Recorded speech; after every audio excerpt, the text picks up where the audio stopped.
Thank you all for joining us. We are going to allow a moment for everybody to get logged in, and then we will begin the program with our moderators.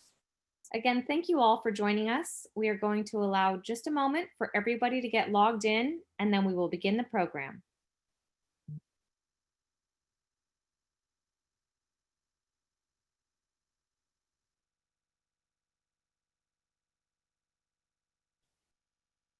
Welcome and thank you for joining us. We are going to allow just a moment for everybody to get logged in, and then we will begin the program.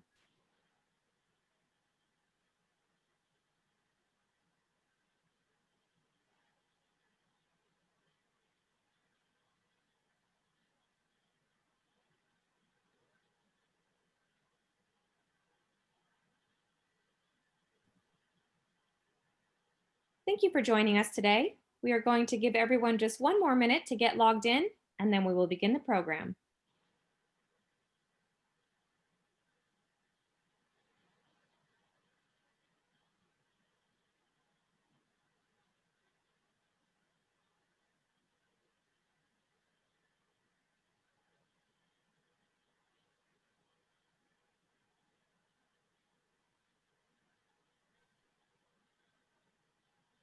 Thank you for joining us. We are now going to begin the program with our moderators.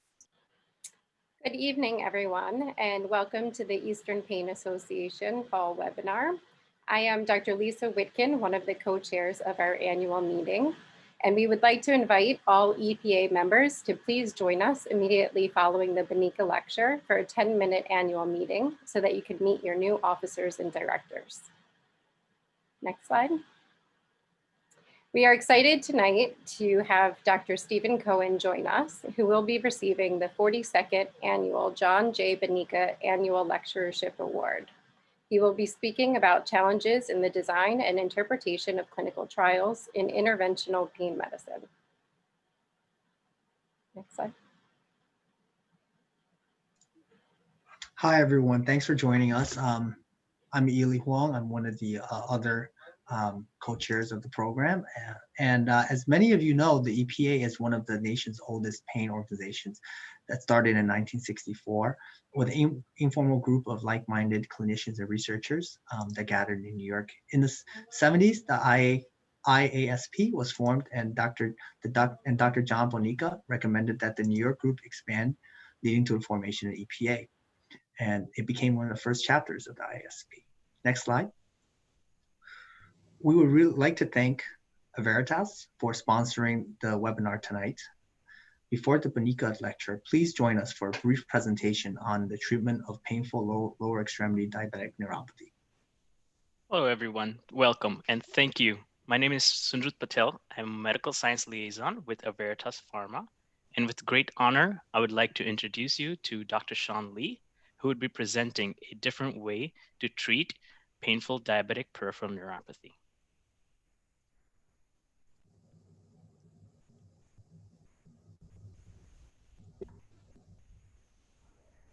Hello, everyone.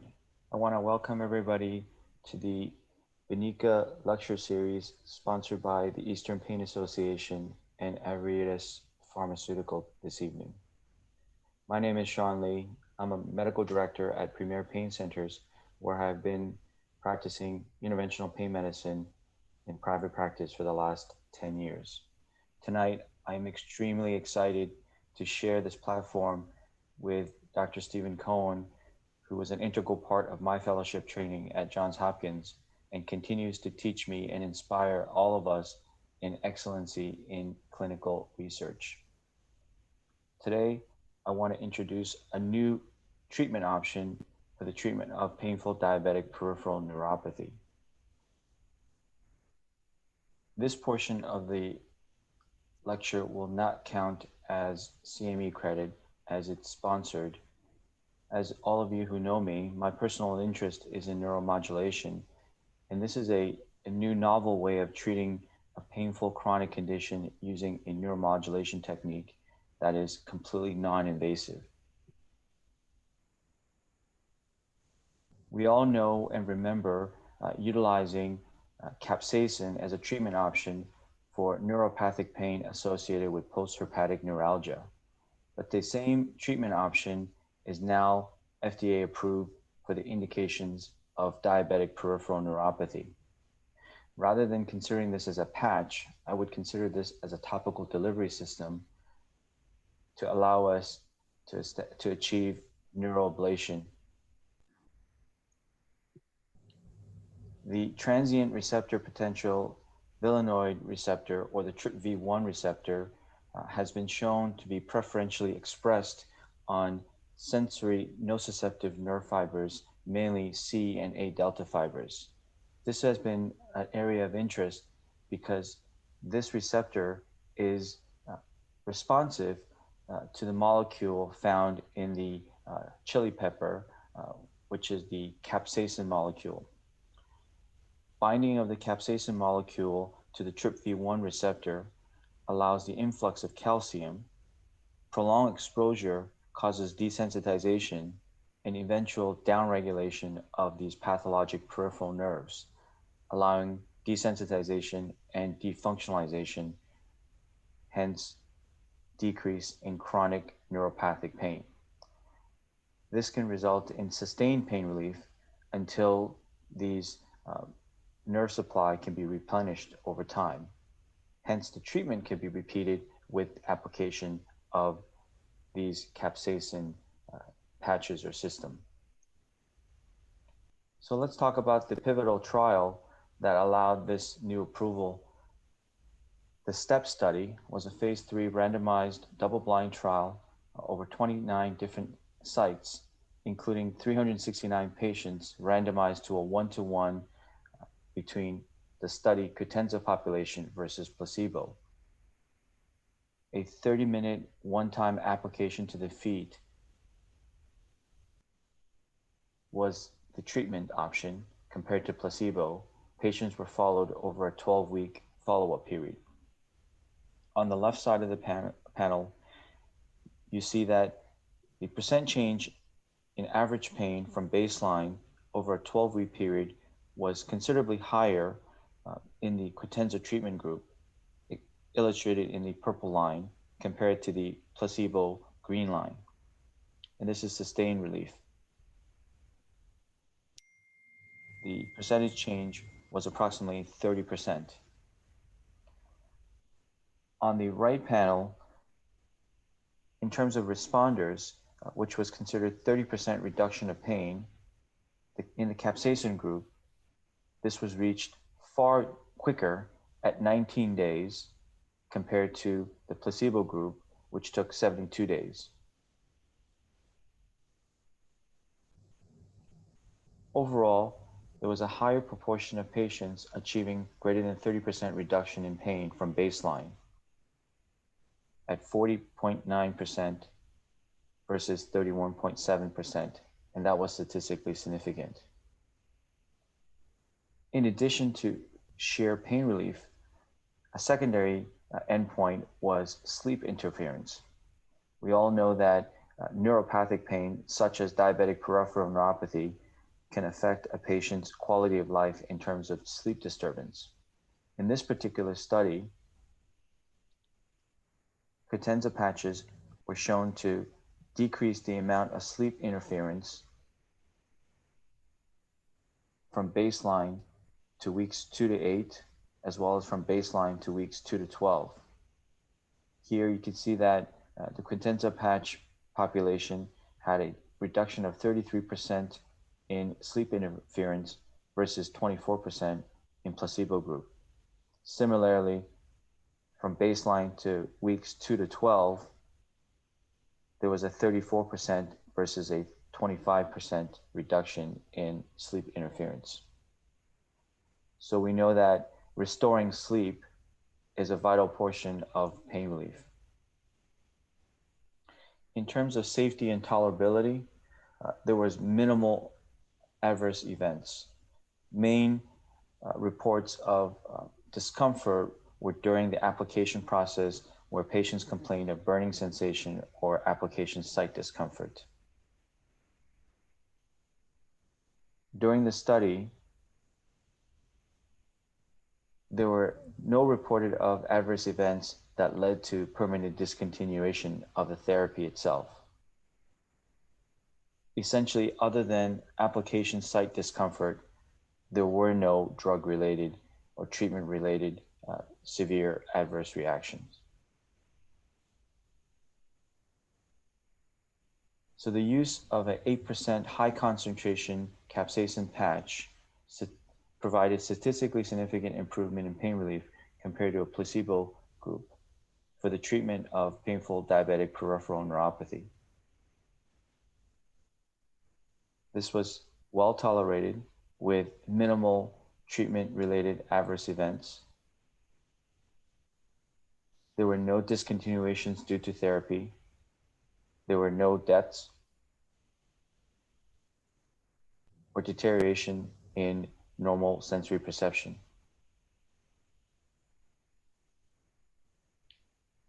In terms of the additional safety information, these patches or application system is intended for handling by trained healthcare professionals and physicians.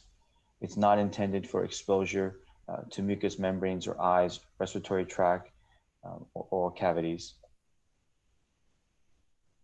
It is intended to the treatment of painful peripheral neuropathy. You want to avoid any open sores or skin lesions.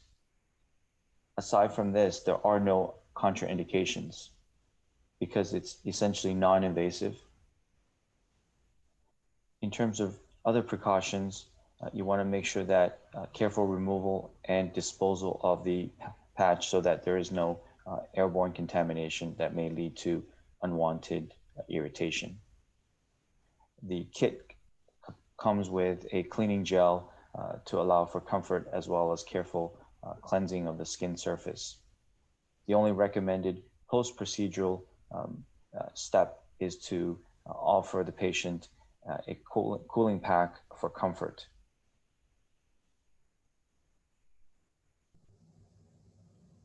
A key advantage of this particular treatment option is that it has absolutely no contraindication with any other existing treatment, including medications or interventions.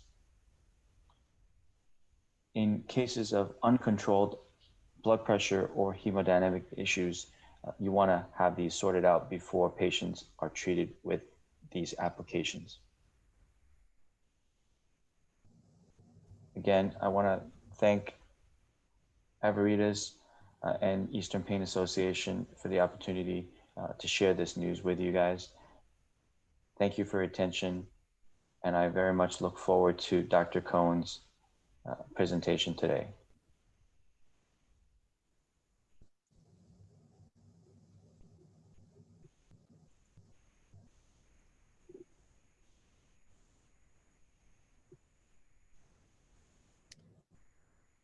So it's really my honor. This is Charles Argoff, and on behalf of the Bonica Award Committee, it's my pleasure to introduce Dr. Stephen Cohen.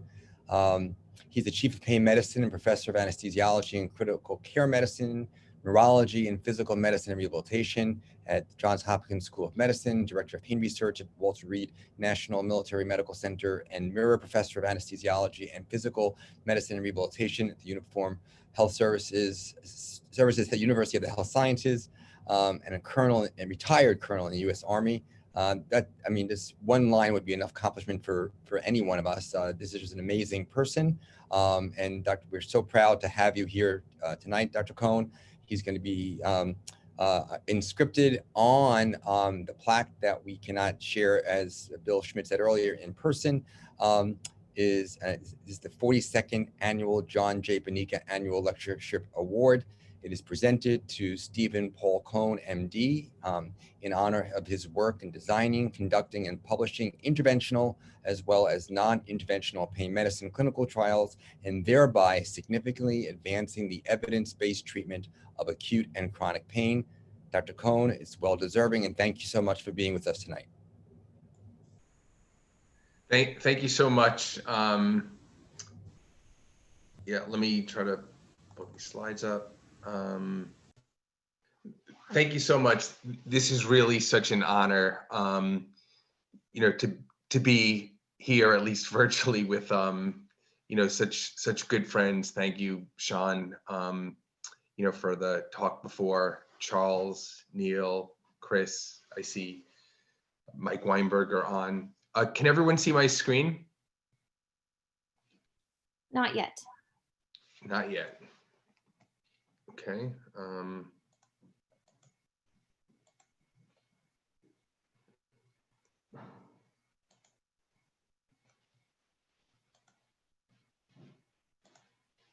Can you now?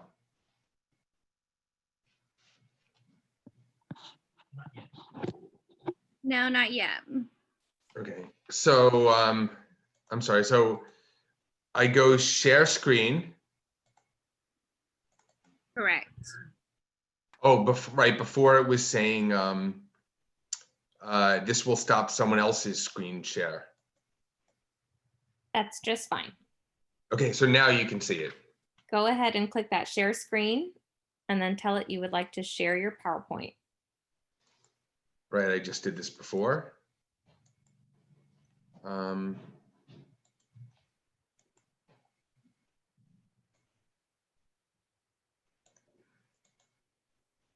There we go. Okay. And now you can click that full screen mode. That is perfect. Thank you. All right, great. These are my financial disclosures in the past 3 years. These are the objectives of the talk. To understand the perspective, the effect perspective has on evaluation of interventional pain outcomes, understand the differences between efficacy and effectiveness, learn to identify and eliminate different forms of bias, and to identify the limitations of placebo-controlled studies and their generalizability. So I show this slide in many different talks. How important is perspective? It's almost impossible to overestimate this. And the first time that I realized this, I was actually in New York in medical school in 1989, and on the front page of the Science Times of the New York Times, they had an article, and it was basically said that the Philistines were not only more technologically advanced than the Hebrews, but they were more culturally advanced. And this blew my mind, because as you can see here, what did we know about the Philistines? You could see Samson, pulling down the columns of a temple after being betrayed by the Philistine Delilah, and David slaying Goliath, who was about 13 feet tall in the Bible. And this is what happens in medicine and in pain medicine. If you're an orthopedic surgery, you get almost all of your information from orthopedic spine journals, from meetings, from attendings. The people that you see in the spine clinic will usually have failed non-surgical interventions. And it's the same thing for pain physicians. The people that we see, we're not seeing the successful surgical procedures. We're seeing the failed back surgery patients. We're reading pain medicine journals. There are very few really strong randomized trials that are published on the interventions that we do. Most of them are methodologically flawed, and you don't see negative methodologically flawed studies. So here are some examples.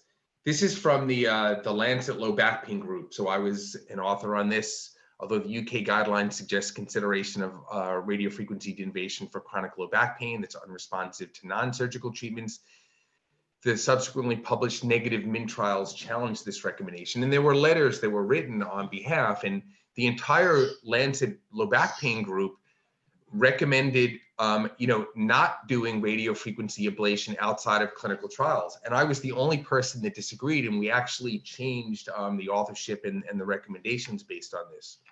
This is from interventional radiologists. Facet joints constitute 15 to 45% of cases of back pain. So that's really clearly very high.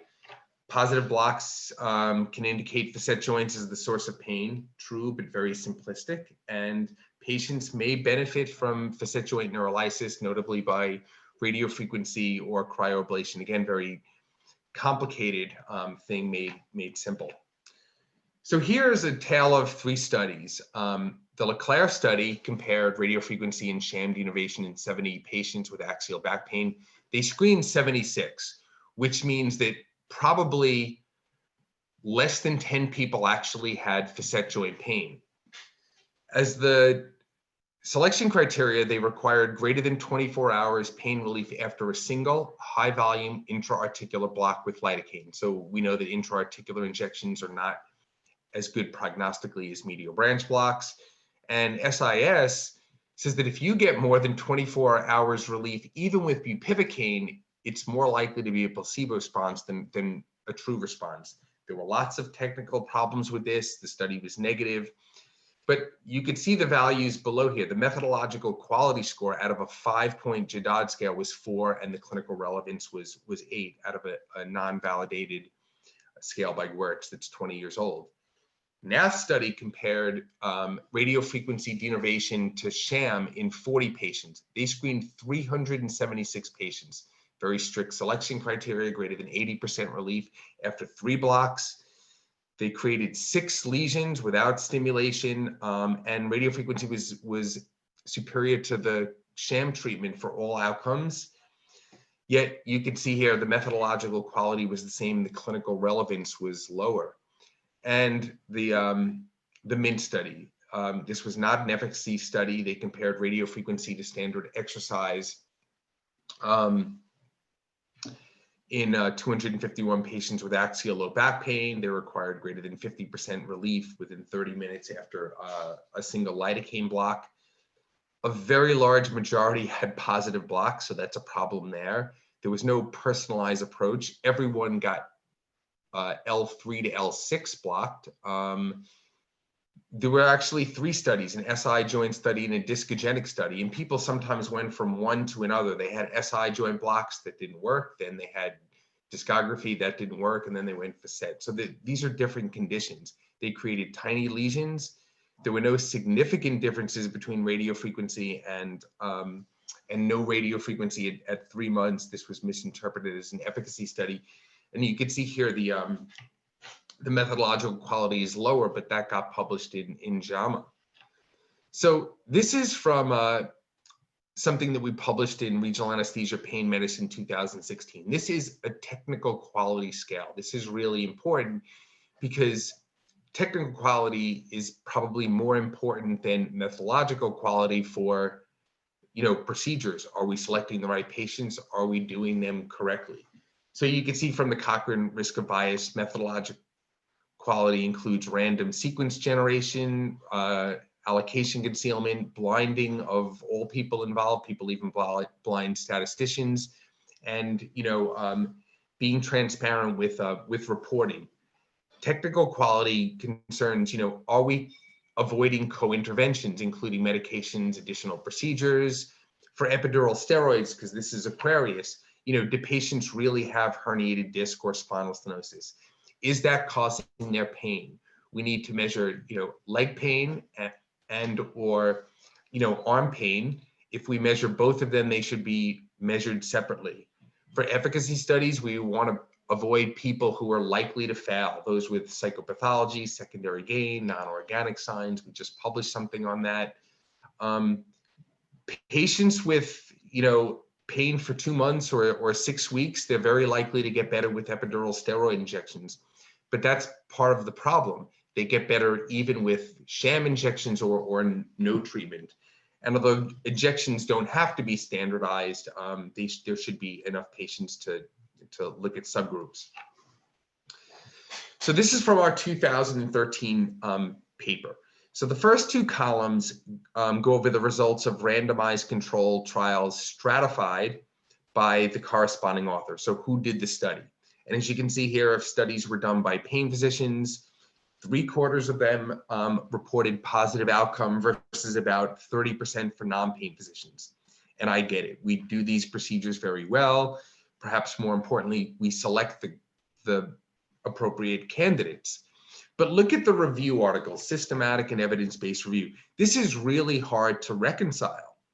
Over 90% of of reviews done by pain physicians conclude that epidural steroid injections are very effective, versus about 1/3 for non-pain physicians.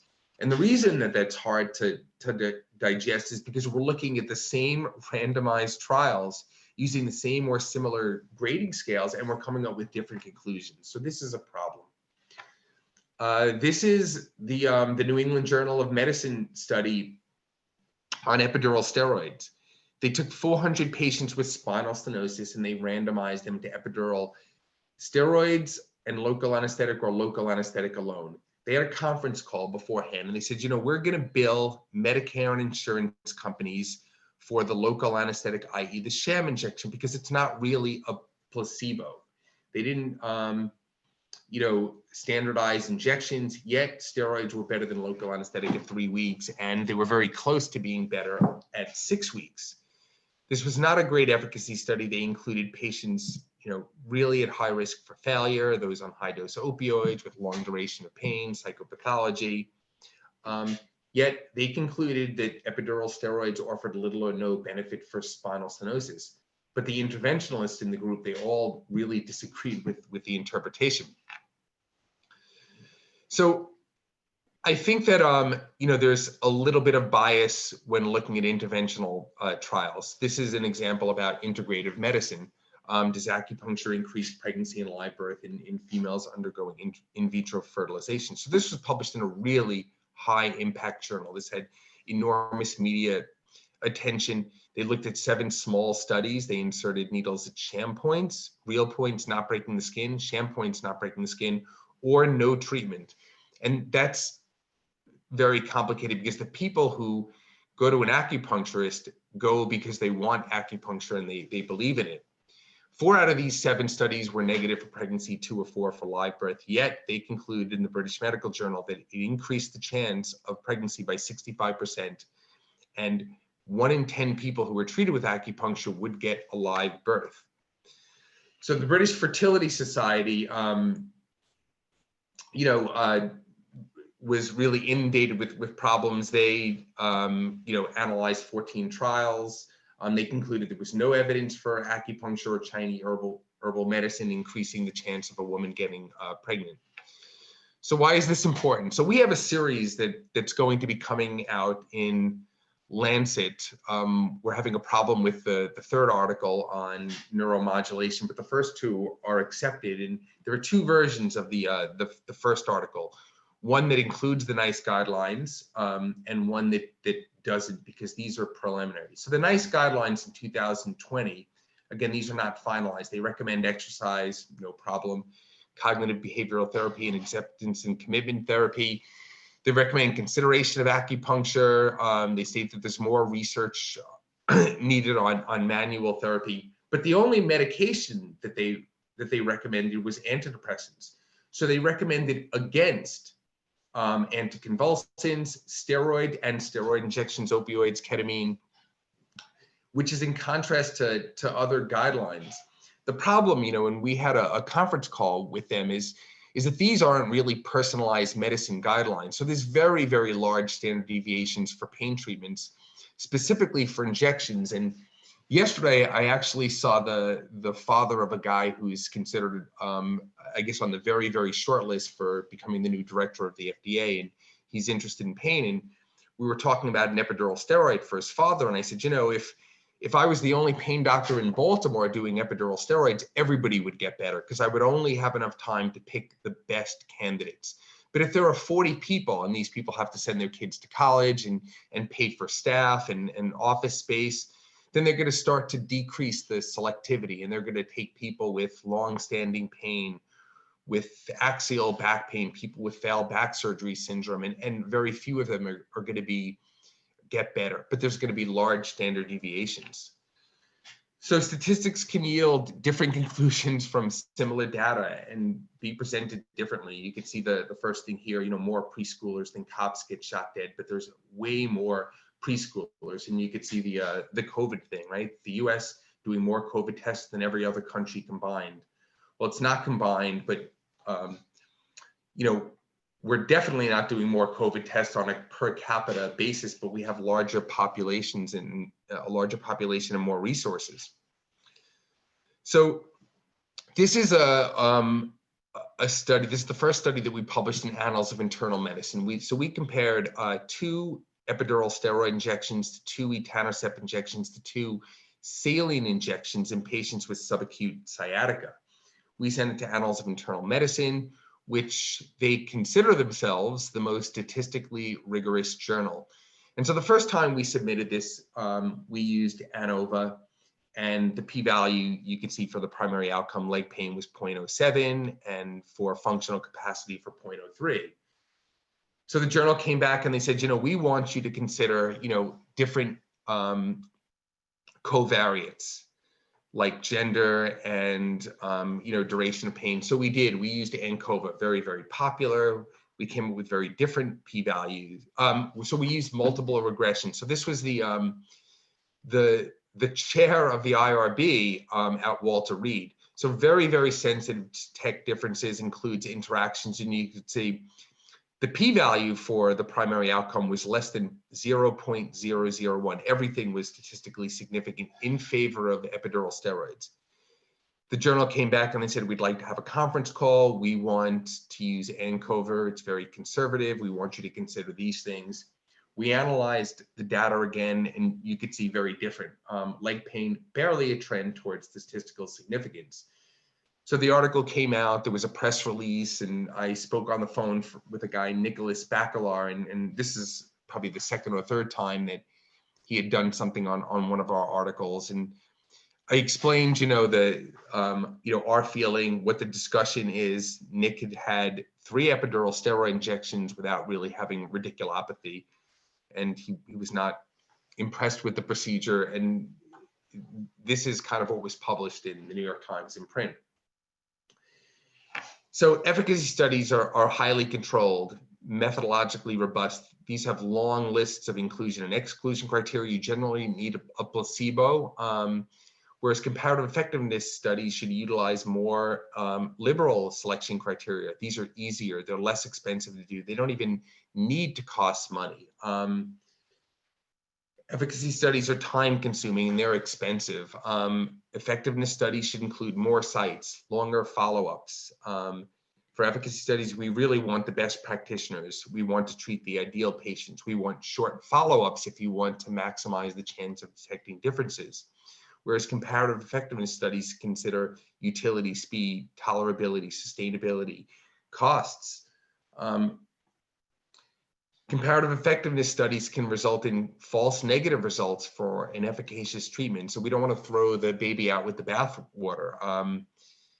Efficacy studies overestimate benefit in real life, whereas comparative effectiveness studies more closely reflect what we see in our practice. So how important is selection? So this is very complicated. I looked at radiofrequency ablation studies, and I classified them into successful ones, or negative studies and positive studies. And what you can see here is the studies that selected patients with more stringent criteria were more likely to be positive. So the enrollment rate for positive studies was 14%. So it was much less for the negative studies, 29%. When you design a study, you want to define your objective. So for diagnostic accuracy, that might be for surgical prediction, you would want to use intra-articular facet blocks, very low volume. You'd want placebo blocks, and they need to be done under CT. You would come up with a low prevalence. If you want to prove efficacy, you would want to do double, maybe triple medial branch blocks with a placebo control and use a very aggressive lesioning strategy. Again, you would have a very low enrollment rate. If you want to maximize success, you probably wouldn't perform medial branch blocks. You might use paraspinal tenderness, which is sensitive, but it's not specific. I go over this all the time when I act as a journal editor. So, large data, big data is very important for identifying responders, but it's not perfect. For example, if you're looking at opioid use and radiofrequency ablation, and you had a database of 5,000 people, you might find that people on opioids were 2 or 3 times more likely to fail radiofrequency ablation, and studies show that it's even greater. But if you had a randomized trial or an adaptive design, you might find that people who don't receive radiofrequency ablation are 5 or 7 times more likely. So you would actually conclude that people who are on opioids should receive radiofrequency ablation. There's lots of differences between, clinical trials and practice, and design should be contingent on the question being asked. So again, for efficacy studies, very stringent criteria. So think about this. For epidural steroid injections, they have a study that was designed with input from the FDA that required over 300 patients. And there are 2 radiofrequency studies that require between 300 and 400 patients compared to placebo. So most of the studies out there compare 2 different types of steroid, or maybe different radiofrequency techniques. So they're comparative effectiveness studies. So if 350 patients are needed to establish efficacy for radiofrequency or ablation, how many people, almost certainly over 1,000, would you need to detect a difference between selection, between different techniques? Frontline practitioners have different goals than researchers, and you can see here, in the FASEC guidelines, some differences. And the one that I'll mention is, for a clinical trial, insurance companies are not going to pay for radiofrequency unless people have failed conservative treatment. That's consistent with almost all guidelines. But in clinical practice, that might not be the right choice for some people, for someone who is incredibly busy, for military personnel who is, on a deployment, somebody who ran a Fortune 500 company. There's lots of barriers to conducting interventional pain research. There's costs, and we run into that now. So the Affordable Care Act says that if that Medicare should pay for treatments if they're standard of care, but there's different criteria for different Medicare carriers. So we have a $16 million NIH grant that we're trying to start up this month, and we're having problems because carriers on the West Coast require genicular nerve blocks, whereas some carriers on the East Coast will permit it without them. Blinding, I'll go over this. Interventions that involve neuromodulation, ablation, injection around a nerve can be difficult or impossible to blind.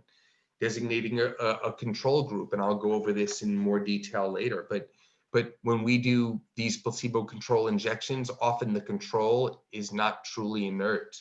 We know the procedures are associated with a much stronger placebo response than medications, which reduces statistical power. It's hard to recruit people for a sham-controlled study, and internal review boards may have problems with this. So, efficacy studies measure benefit and harm in closely monitored research studies. So these minimize bias, they have high internal validity, but they're often not generalizable. Effectiveness studies measure benefit and harm in everyday practice. So these are often observational studies. They're dirty, they have high external validity, but they require a lot more patients. So while heterogeneity increases generalization, it significantly reduces power, and the NIH has problems with this. Efficacy asks, does this work in clinical trials? Effectiveness, does it work in clinical practice? But the important thing is, where in the continuum of care does something fit? If it may work, but where does it come into play?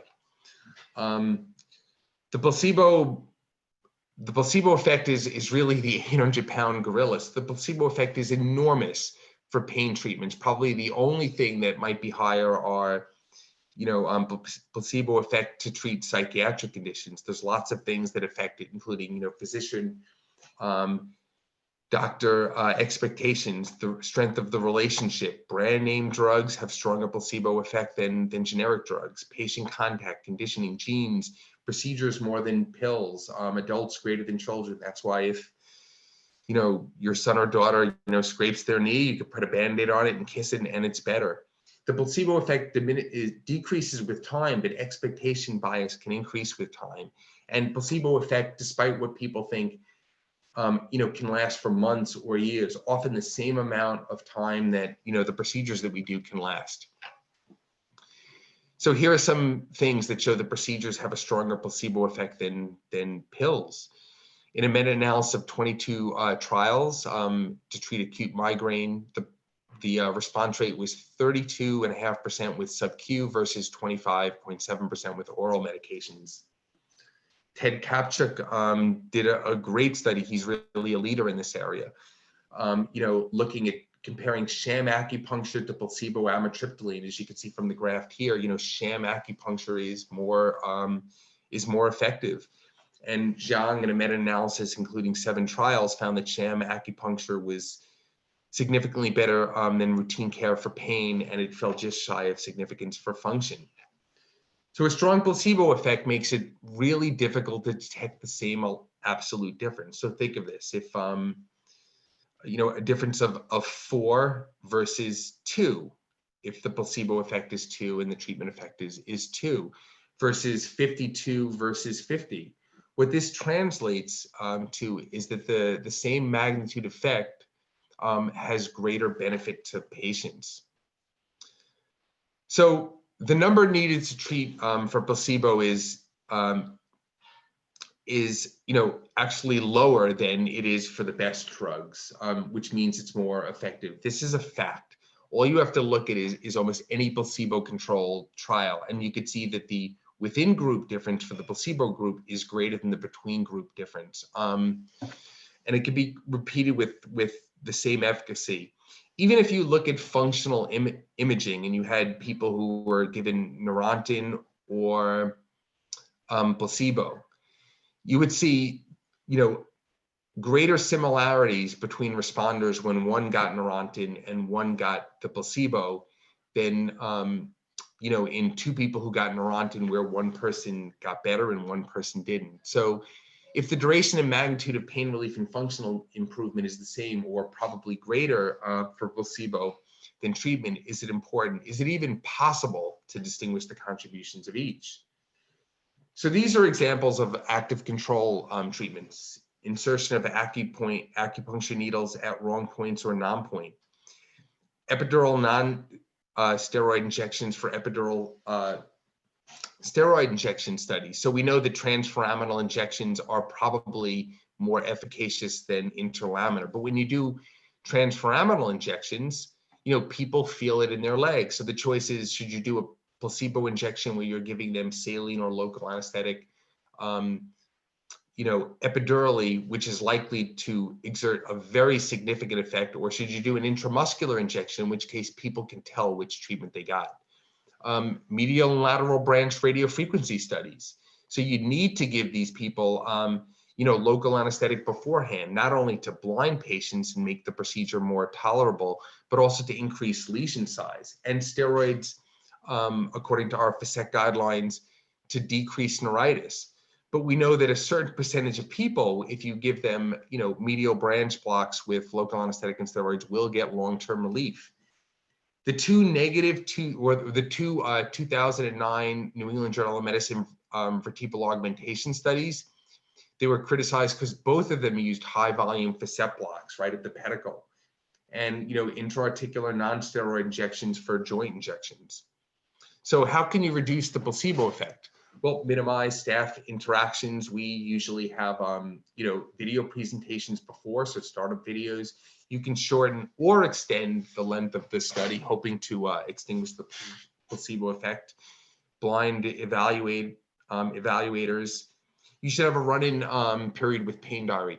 So if you had a range of between 4 and 9 to enroll out of 10 to enroll someone in a study, it would not be normally distributed pain scores. They would be, kind of clustered around 4. But if you had 5 or 6 to 9, they would be clustered around 5 or 6. So the evaluator who determines if patient gets into the study should be blinded, because otherwise a lot of people who would normally fall short would meet criteria. And you want to avoid patients with wide variations in pain and psychopathology. And there's several studies now that show that wide variations in pain, of course, make it more statistically difficult to detect the same difference. But there's also substantial literature that suggests that these patients are more likely to be placebo responders. So two really important studies here. The first one was ours in 2013, and that same guy, Nicholas Bacalor, wrote another article in the New York Times about it that I would disagree with the interpretation. So,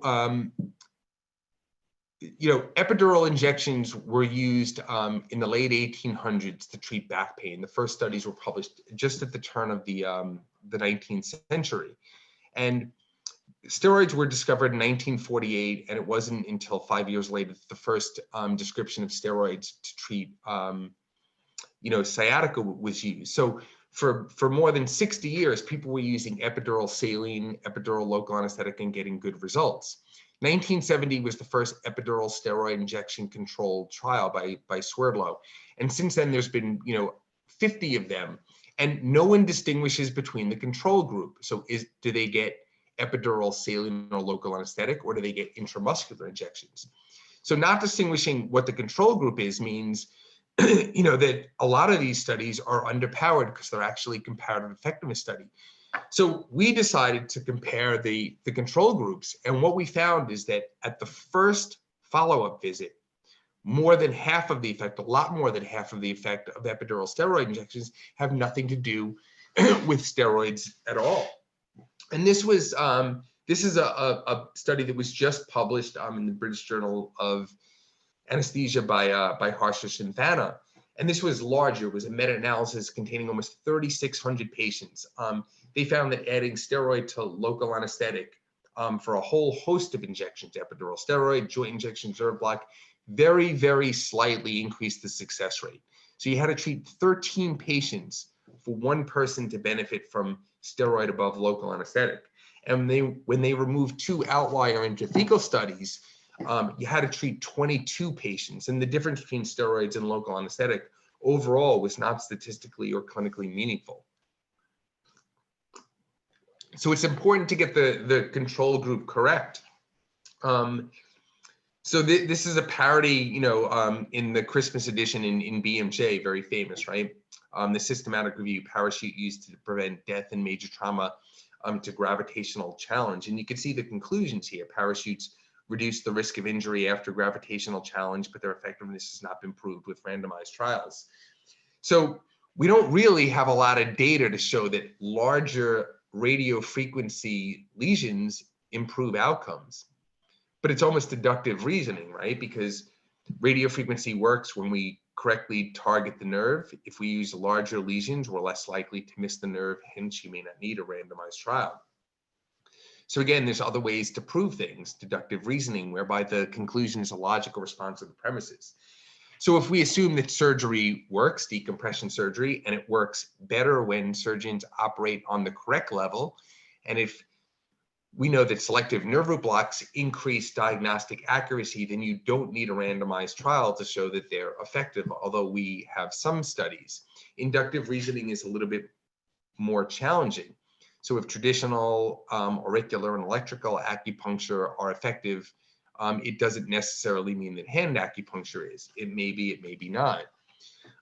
So there's some outcomes that are not amenable to placebo-controlled trials, a rare complication, such as death after cervical transforaminal epidural steroid injection. We would need, tens of thousands of people to show it. Or a condition with a very high success rate, like acute low back pain. That's why these people shouldn't be enrolled in studies. On the flip side, now come with very low success rate, like 10-year survival for pancreatic cancer, or, looking at return to work in somebody on long-term disability. And the same thing, for conditions with reliable treatments and dire consequences. So we know that surgery, works for Carter-Aquina syndrome. And we know that because people with Carter-Aquina syndrome who don't have surgery do really poorly. Lots of sources of bias in a clinical trial selection. This has to do with, randomization and allocation. And it's challenging now because, a lot of journals, stylistic, the way that you could tell if randomization and allocation are successful is you look at baseline characteristics. Are they similar? And now, a lot of high impact journals don't want p-values reported for baseline data. Information, you need to blind, patients, care providers, data collector. And I actually agree with Annals of Internal Medicine when they say, don't use the term double blind. Say who is blinded and how they were blinded, and analytical. So intention to treat analysis, I'll go into more about this. So again, random sequence, you can tell this by, equality of baseline characteristics. There's lots of things to avoid. For example, the first randomized trial to look at whether epidurals prevented phantom limb pain, they just randomized people based on date of birth. Allocation concealment. I like to use, high numbers of block randomization, but 3 weeks ago, we just got a randomized trial looking at intradiscal steroids approved, and the scientific review committee said, please, we want smaller blocks. Blinding of outcome assessment, as I went over, it's not always possible to blind interventional studies. Incomplete outcome data, attrition bias, selective reporting. That's why people use intention to treat analysis, and I'll go over a little bit more of that later. And analyze predefined outcomes. So this is why we have to register trials, and probably at some point in the next few years, many journals are going to require protocols to be submitted, and a lot of them require, almost all of the high impact journals like Lancet, BMJ, New England Journal of Medicine, before the article is accepted, they want to see protocols. They want to see, statistical plans and how they've evolved. So this goes over the proportion of positive studies, and you can see psychiatry, psychology, and pain have really the highest proportion of positive studies compared to things like space science and geosciences. So we have over 100, studies published each month about pain, and almost all of them are positive. So this leads to interesting questions. Why aren't we getting better outcomes? So disability rates, haven't gone down, and when they've looked at these, prevalence rates haven't gone down either. They've gone up, although that probably has to do with surveillance. So something is wrong. Negative studies are less likely to be submitted for publication and to be published. And I'll just give you one example. So the IASP has a neuropathic pain special interest group, and they had made recommendations about 10 years ago. But in the 2015 recommendations, they started to look at data registries and industry websites. And so they were including studies that weren't published. And this significantly changed the numbers needed to treat and their recommendations. John Ioannidis, very famous in this area, examined reproducibility of results in 49 trials published in high impact journals. In 16%, the results were refuted. In 16%, they found stronger effects. In a little bit less than half, they were replicated, and about a quarter remain largely unchallenged. A p-value of 0.05 has about a 25% chance of being untrue under perfect circumstances. So many journals, and this they go back and forth, every few years, say we need to lower the p-value. So few well-conducted studies with p-values less than 0.005 fail to be reproduced. So more things. Top scientists at Amgen tried to reproduce landmark cancer studies. Very, very few. About 15% were reproduced. And the same thing with studies from Bayer scientists who tried to reproduce oncology, women's health studies. Again, less than a quarter were reproduced. So this is, again, a perfect scenario. So let's say that you had 1,000 hypotheses and 100 were true. And we have a p-value of 0.05. That means that there will be 45 false positives, right? 5% of 900. And let's say you powered a study to 80%, and I always recommend, higher. You don't want to go too high to 99% because then you can conflate statistical significance with clinical relevance. So that means that you'll confirm only 80 of the 100 true positive studies. So there'll be 20 false negatives. So you don't know anything, right? You just see p-values. And so you'll see 125, positive studies, but 45 of them will be false positives.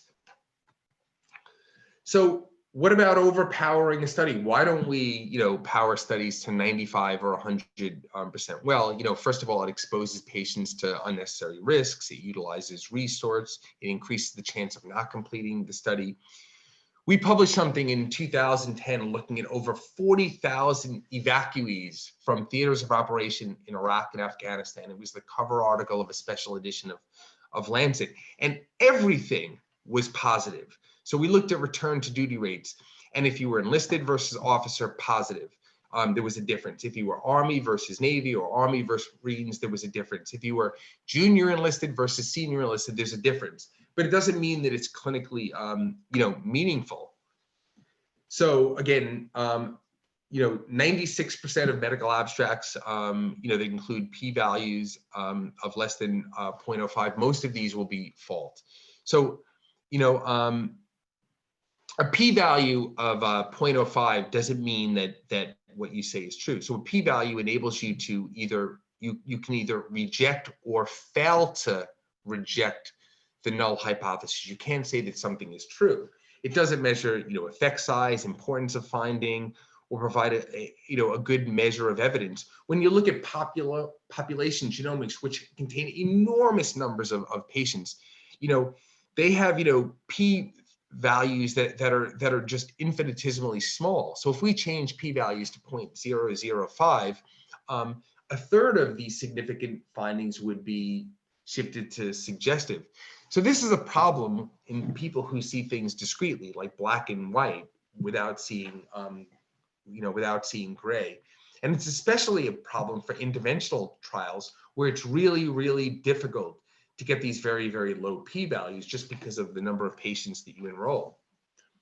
So very little of what we do is evidence-based medicine. So I want to point out here, that evidence-based medicine is not just, randomized trials. So the original definition, includes consideration of physicians' judgment, what they feel most comfortable with, and taking patient values into consideration. So for, like I say, about 15% of conventional medicine is evidence-based, but for integrative and interventional medicine, it's about half of that. So because the placebo response, again, is greater than the intrinsic effect of most treatments, if you were looking at, traditional Chinese medicine, it might work better in Chinese people. I lived in Korea and everybody went for acupuncture. It might work a lot better than if you were trying to treat, people in Appalachia. Blinding is essential to eliminate expectation bias, but as I said, placebo effect is an integral part of the treatment. And I went over this before, how it's difficult to blind, interventions. So how important is it to blind interventions? Well, non-blinded assessment of randomized trials exaggerates the effect size by 33%. When people state that studies are blinded, but they're not likely to be blinded, they're still probably at least 20% more likely to yield effective results. But this is more than double for pain, and that's because pain is a subjective outcome. It also increases heterogeneity. And last week we just had this call with the NIH for grants, and I was there to present our knee radiofrequency ablation study. But there was a friend who was presenting data on ketamine, and so they asked me, and I said, you can't really blind ketamine studies. In the Sigderman study, which was probably one of the best ketamine studies, out of 30 people who received ketamine, 28 people successfully guessed their treatment allocation. So subversion bias occurs when researchers manipulate recruitment. Again, you can see the baseline data is not equivalent. It's more likely to occur with small block randomization. This is more prevalent than believed. like I said, it's very difficult to explain like how all of these studies are positive, but we don't really, or we're not moving the ball that much for pain. Hewitt examined 234 randomized trials published again in these top 4 general medical journals. 56% reported adequate, 26% unclear, and 18% inadequate concealment. And when they looked at the difference between adequately and inadequately concealed trials, that was statistically significant by itself. So, again, randomized trials inherently difficult to blind. As randomized eliminates investigator bias compared to as treated or per protocol. It really, analyzes subjects regardless of compliance, whether they receive treatments. The problem with like, intention to treat is it can include patients who never received treatment, but it is recommended by most organizations. And I'll give you an example of this. People are probably familiar with the sports studies, right, which almost saved spine surgery in the United States. They were published in New England Journal of Medicine, JAMA. They compared surgery to not having surgery for a whole host of different problems. And, for the spondylolisthesis and the herniated disc studies, the as treated analyses were strongly positive and they were not significant with intention to treat. The problem was that more than 40% of patients were not adherent to treatment. So if you were randomized to surgery, over 40% didn't receive surgery. And if you were randomized to not get surgery, you ended up getting surgery. So what does it mean? Assumptions about, missing data. So missing completely at random is unrelated to any variable. So for this, you can just completely ignore missing data. Missing at random means that the outcomes are related to recorded variables. So you can basically impute or guess the results based on similar subject. Not missing it at random is more problematic. So it means that there's a strong likelihood that unrecorded data, i.e. disease progression, affects outcomes.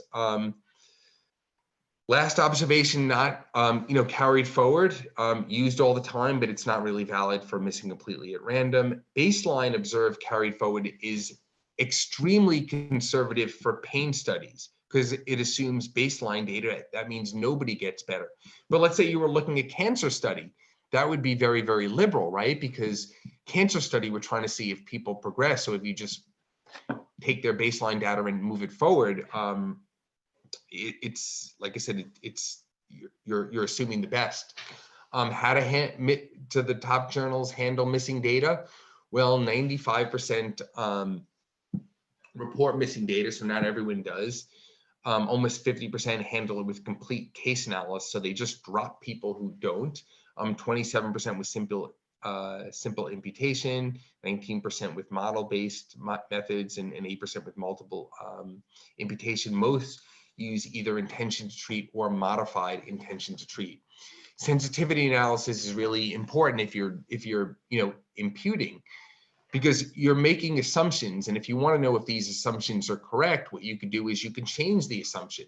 So we're going to make this assumption and we reach this conclusion. But what if that wasn't true? What if this assumption was true? And you compare these things and you want to see if they're the same. This is a great example that there is a typo over here. So let's say that you're trying to see if a weight loss drug worked. So people were getting this in,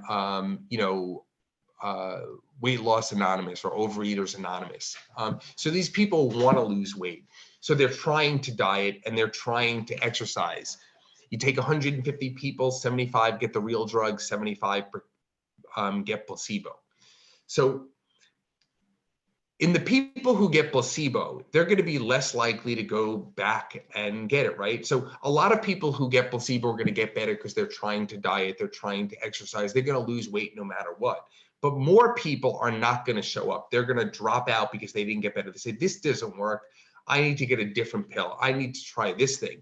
So if you're just looking at doing a per protocol analysis, you will not see a statistically, you may not see a statistically significant difference when there absolutely is a statistically significant difference. And that's because dropouts are more common among people who fail treatment. So how do you reduce dropouts? Well, you can target a condition not adequately served by treatments. That might consist of a lot of our things. You can allow the use of rescue medications, but that's fraught with problems, because if we give people tramadol, as we do in our SCOPE trial, if they take enough tramadol, they'll feel better, but it won't be attributable to the treatment. You can allow a flexible treatment regimen that accommodates, individual differences, i.e. personalized medicine.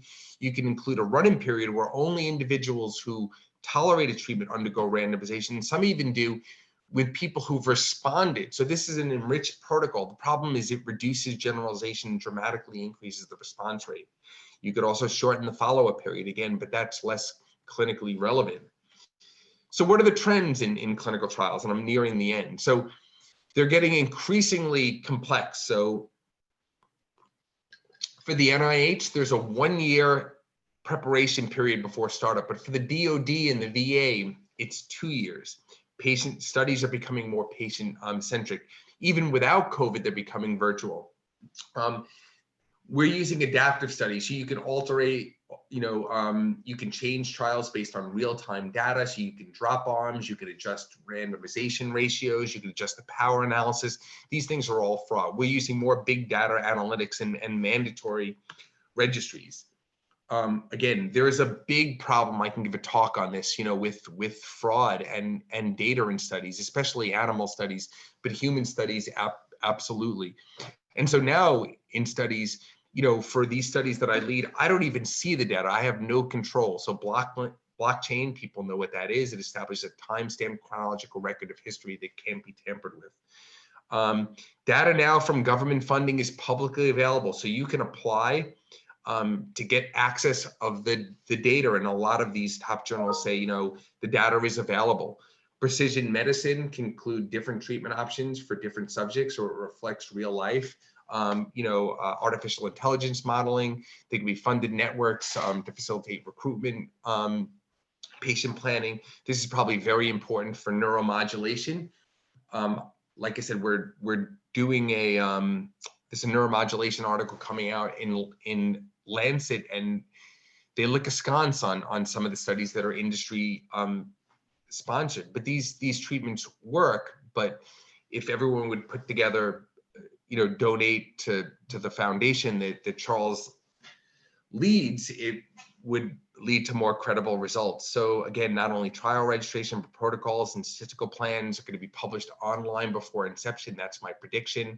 And there'll be pooling of resources for more representative studies and more global studies. This is done in Europe. So in conclusion, logistical and practical concerns have led to evidence gap in pain medicine relative to other specialty. And this is more so for interventional and alternative treatments. There's got to be a lot of attention to design, so early crossover for controls and more comparative effectiveness studies that can minimize ethical concerns and enhance enrollment. For some treatments, we're going to have a shrinking reimbursement pie, and this underscores the need for better research, and it might mean more competition for patients. And again, for designing efficacy studies, and these are needed early on, we have to really, refine selection criteria. And that's the end of my talk. Thank you very, very much, everyone, for having me.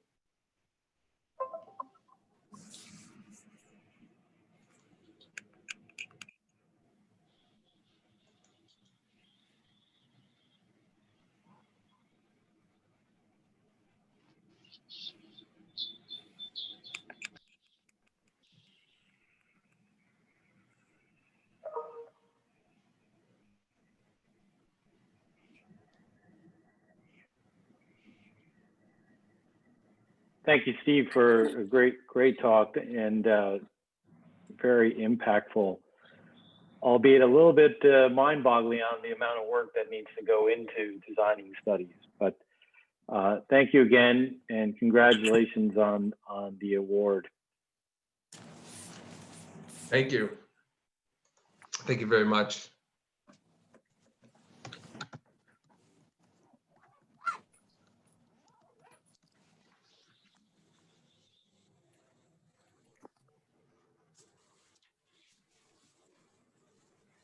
And I'll check with our moderators. Are we moving on to the business portion of our meeting at this point? Yes, we are, Dr. Meda. Okay. So with that, I invite our EPA members to stay on for a brief business meeting. And for those that not staying on, we thank you for being part of this. And we also thank Veritas for sponsorship of this meeting and Mantra for helping organize it. Again, my congratulations to Dr. Cohen. And we will now begin our business aspect of the EPA meeting.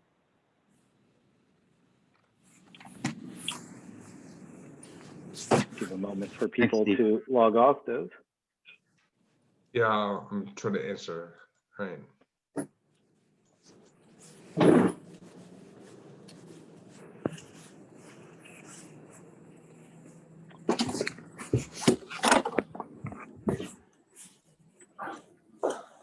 So I guess, Chris, if you want to take the lead on the business portion, and then we'll proceed. Sure.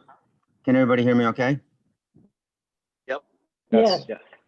Yeah, I just want to take a couple of minutes before I hand it over to Neil to run the meeting. I'm proud of the EPA and what we have accomplished in the last 2 years. We have given, what we have accomplished in the last 2 to 4 years is that we've given young physicians a solid platform, not just to learn, but to also reach out and decide their next fellowship and exercise leadership and further their careers. Special thanks to Lori. She was very helpful in sort of, I guess, in bringing it all together, Lori, right? She certainly accomplished that, and thank you, and we appreciated your support. And I guess that's been the motto for EPA too. We were interdisciplinary society. We brought it all together, but I think we kind of evolved where we sort of evolved into where future of pain medicine starts. We're getting young physicians into our platform, and that's part of our challenge too. How do we get the younger physicians into the platform, and how do we keep them? Because it's a dynamic niche, and as it becomes successful, I think we need to find a strategy to keep them. And it could be very laborsome to do that, and that's going to be, I guess, one of Dr. Mehta's challenge. I think we accomplished quite a bit. I did what I can in having us survive the crisis. We had successful annual meetings. We separated from APS. We converted our legal status from C6 to C3. We had a successful Meet the Program Director series. And I think, we went sort of national with that as well. We had participants from the East Coast and the West Coast. And I think that's something that can be followed up by Dr. Mehta as well. I thank everyone for their support and guidance and counsel. And I'm looking forward to working together with Dr. Mehta and all of you in the next 2 years. Chris, we thank you for your leadership, and it's been an honor to serve with you as your role as president. And we look forward to having you continue to contribute in immediate past president status. I can say that without a doubt, I can't imagine any president has faced the challenges that you have faced in these 2 years with some of the controversies and pandemic related things, and you have led it beautifully. And again, I thank you for your guidance through this. Thank you, Neil. Normally, I guess we would hand you a wonderful award, and I'm hoping that my words allow you to at least hear our gratitude from all of the board to you.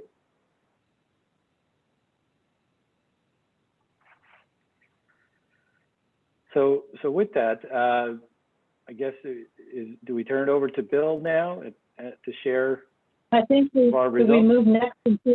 I think next we move into the Treasury report and then the membership report.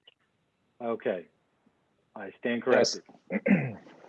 Let's see here. Can everyone hear me fine? Yes. All right, fantastic. Good evening, everyone. And what a wonderful presentation we had. Kicking off the Treasury report, we had starting balance of the year 2020. We started off with $45,300, which was similar to the year before. And we also had the $10,000 in our Bonica CD, which we rolled over 13-month CD at 3% APY, 3% interest rate. We closed the year with an ending balance as of yesterday of $29,614, with the Bonica CD in place at $10,200. Additional income anticipated is $5,000 for the Veritas Bonica webinar that we just had, and expenses remaining are another $2,250, which include the honorarium and the webinar production fee. In short summary, this year we'll finish with a little more than $32,000, which does not include the Bonica CD. Very similar to how we started off in 2018. Those are the main points. Does anyone have any questions?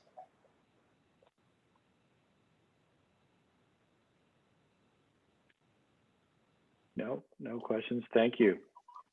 Okay. There's one thing that I think is important just to bring up. Our CME credit for the 2020 meeting, which we rolled over towards NYU, that's going to be due next year, which is, I believe, $7,500. So the CME, with regard to the meeting that we had initially planned for, will still be active, and that is something that we should consider. How we're going to are we going to actually take advantage of the CME credits that we filed for, which they essentially told us that they'll honor for 2021 on the year moving forward. So just a little tidbit there. Otherwise, that essentially concludes the Treasury report.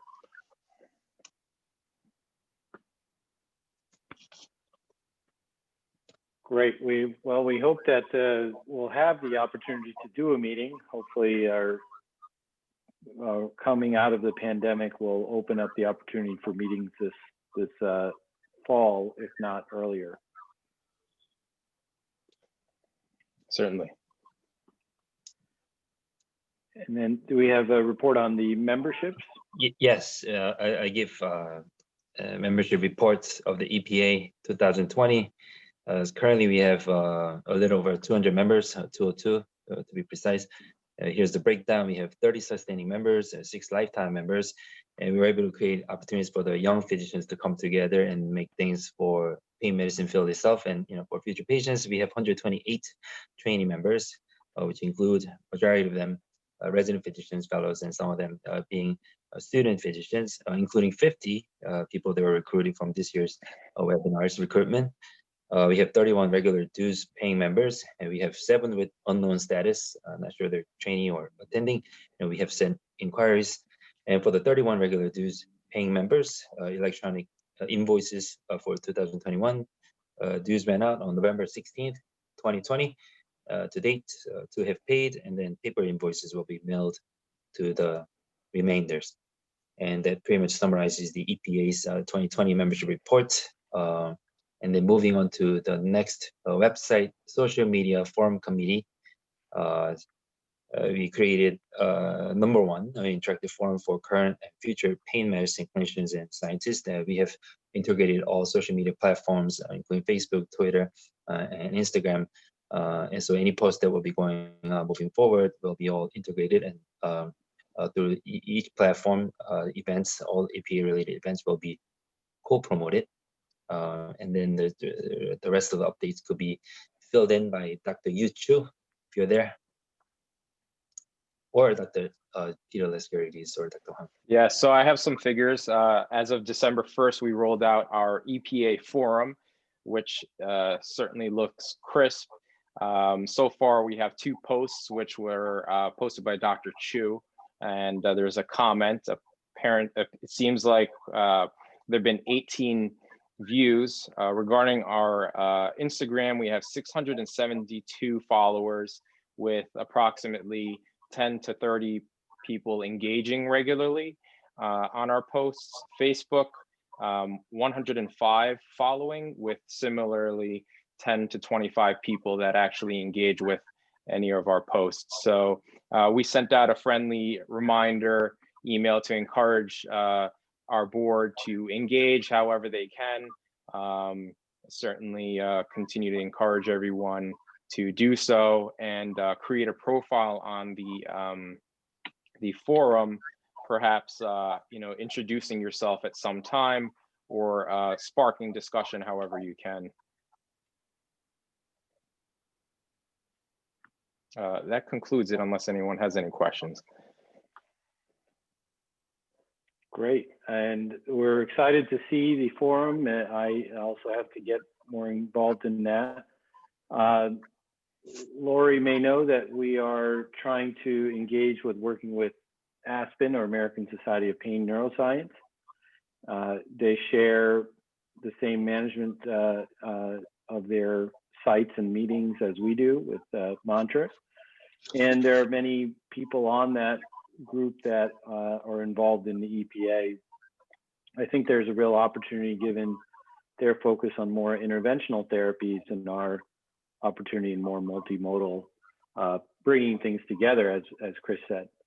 So it's something we are exploring. There's an opportunity to grow membership, and I think synergies between the leadership in the two groups.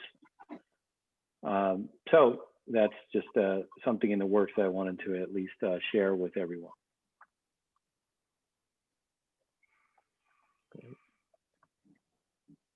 Dr. Mehta, I think it's time now for Dr. Schmidt to come on with the tribute and then the election results. Very good.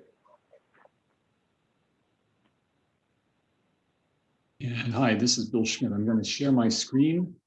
Everybody should be able to see this right now. We have learned in the last year of the passing of two prominent members of the pain community. So this is actually the first time that we have had an in memoriam. We do have, of course, lecture series such as the Bonica lecture series that recognizes people who've been critical towards setting up pain medicine in the past. But there are two people that we want to recognize with words in silence for their contributions to the Eastern Pain Association specifically, or to the pain community as a whole. So I'm going to just go to the next two slides with about 30 seconds per slide. I'll allow everybody to have a chance to read the slides and to think about the impact that these particular people have had, either on you personally. If you are based in New York and are familiar with the Eastern Pain Association, you'll recognize the first person that we are going to recognize. And then the second person should be recognized pretty much worldwide for his contribution to pain medicine.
And with that, I think it's my privilege now as the parliamentarian of the EPA to go on to the next portion of the program, which is to introduce our new officers and members of the board of directors and the nominations committee. So this is based on the election that we've just held. We hold an election every 2 years for the key positions that will govern the EPA for the next 2 years.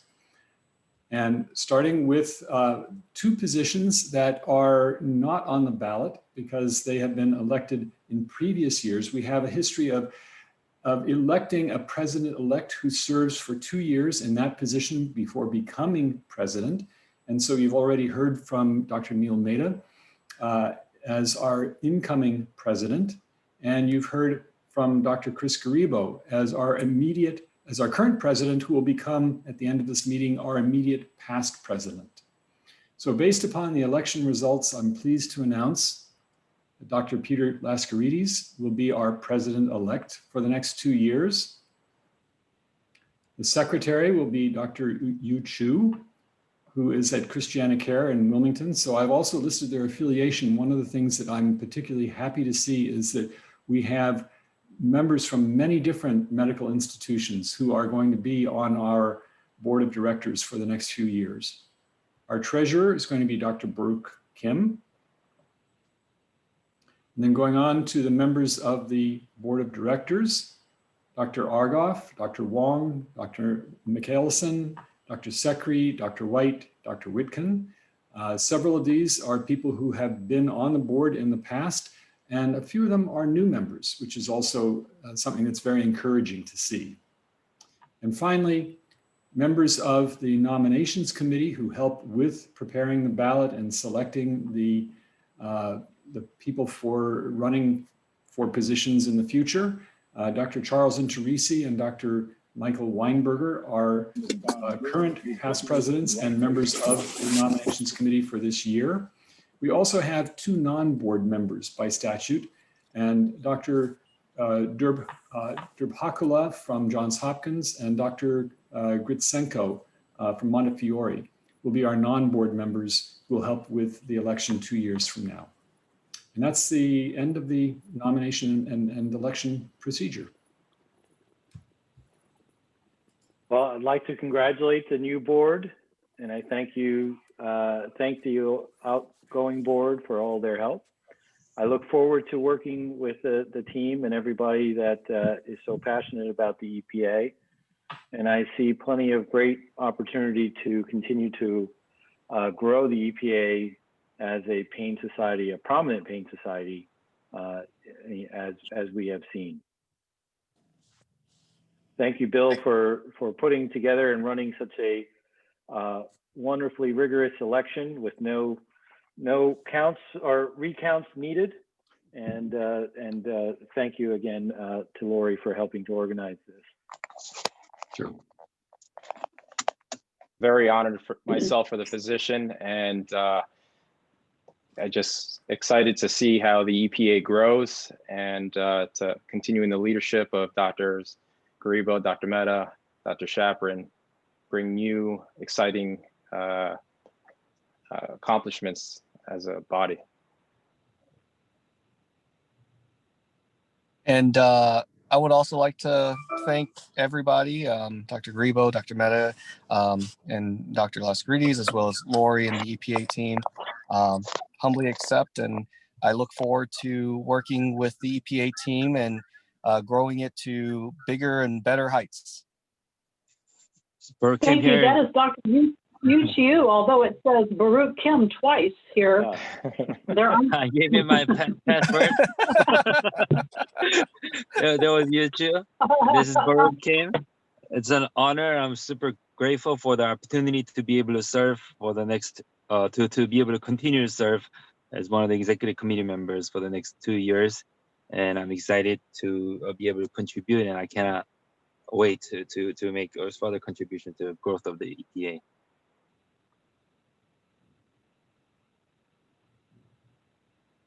Congratulations, everyone. Fantastic. Thank you very much. Thank you. Thank you all. Dr. Mehta, do you want to have any closing comments or anything else?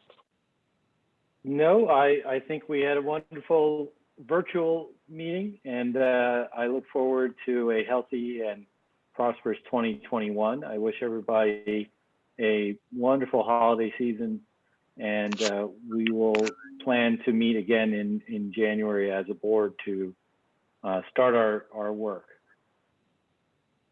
Yes, indeed. Congratulations, everyone. Congratulations. Okay. Thank you. Congrats. Thank you, everyone, and have a good Happy evening. and healthy, everyone. Yes. Happy holidays. Happy holidays. Enjoy your holiday. Yeah, bye-bye. Bye now. Thank you. Bye.